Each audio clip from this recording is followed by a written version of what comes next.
पुराने समय की बात है। एक गांव में एक आदमी रहता था जिसके पशु खो गए। काफी तलाश की पर पशु नहीं मिले, तो पशुओं की तलाश में वो दूसरे गांव पहुंच गया। दोपहर का समय था, भूख भी लग रही थी, प्यास भी लग रही थी, आसपास कुछ दिखाई भी नहीं दे रहा था। तो उसने सोचा कि मैं जिस खेत से गुजर रहा हूँ, इस खेत में इतने तरबूज लगे हुए, क्यों नहीं एक तरबूज तोड़ के खा लेता हूँ थोड़ी देर के लिए, भूख भी शांत हो जाएगी, प्यास भी शांत हो जाएगी। उसने एक तरबूज तोड़ के जो ही खाना चाहा, इतने में खेत का मालिक आ गया। गुस्से से आग बबूला। उसने कहा, तेरी हिम्मत कैसे हुई बिना पूछे तरबूज तोड़ने? उसने कहा कि मैंने आसपास देखा था, आप दिखाई नहीं दिए, नहीं तो मैं पूछ लेता।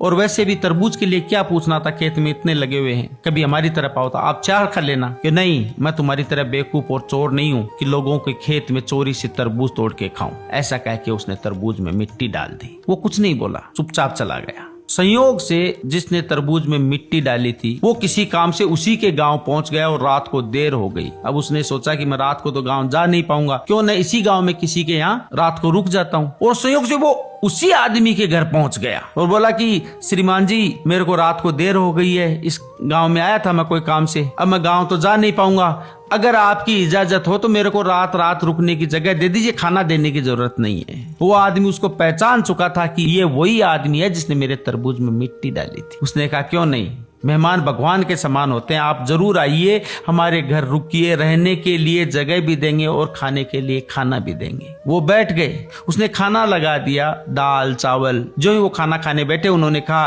क्या आप खांड मतलब शक्कर लेंगे? उन्होंने कहा, थोड़ी शक्कर डाल दो तो मजा आ जाए। उन्होंने शक्कर की 4 कटोरी डाल दी, ऊपर से 2 बड़े चम्मच घी के डाल दिए। उसने कहा, वाह, अरे साहब, इतना घी, इतनी शक्कर, आज तो दिल खुश हो गया, भरपेट खाएंगे। आप कितने अच्छे आदमी हो, एक अनजान आदमी को रात को रुकने की जगह दे रहे हो, ऊपर से इतना अच्छा खाना दे रहे हो, भगवान आपका भला करे। उसने कहा, ऐसी कोई बात नहीं है, इंसान की जैसी हैसियत होती है, जैसी औकात होती है, वो वैसा ही करता है।